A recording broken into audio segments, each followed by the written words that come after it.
Tu ne les vois pas. Tu n'entends pas leur voix. Mais ils sont là, à ta droite, à ta gauche.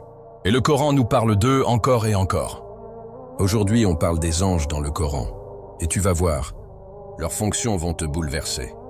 Et si tu veux que ta foi grandisse chaque jour, abonne-toi maintenant, Inch'Allah.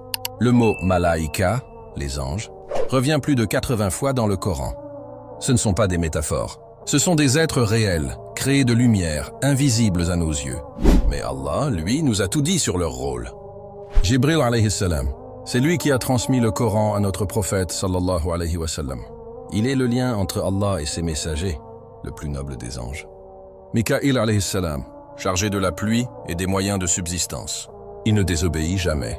Israfil alayhi salam, il attend l'ordre d'Allah pour souffler dans la trompe. Ce souffle marquera la fin de ce monde et le début de l'éternité. Et enfin Malak al-Maut, l'ange de la mort, celui qui viendra à toi quand ton heure viendra. Pas une seconde trop tôt, pas une seconde trop tard. Mais il y en a d'autres. Avec toi, en ce moment même, à ta droite, celui qui note tes bonnes actions. À ta gauche, celui qui écrit tes erreurs.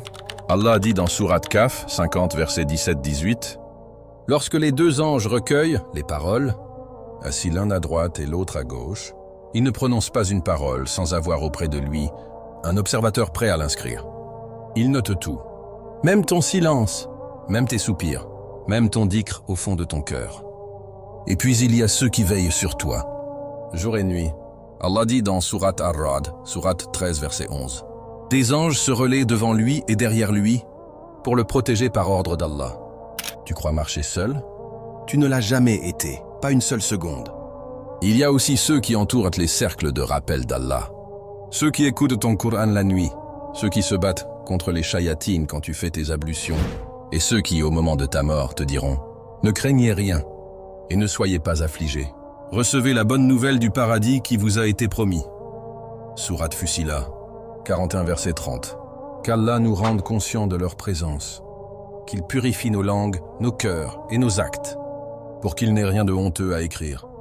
Et toi, est-ce que tu connaissais toutes ces fonctions des anges? Écris-moi en commentaire, quel rôle t'a le plus touché? Like cette vidéo, partage-la. Et abonne-toi si tu veux qu'on continue à parler de l'invisible, du Coran et des vérités qui nourrissent l'âme.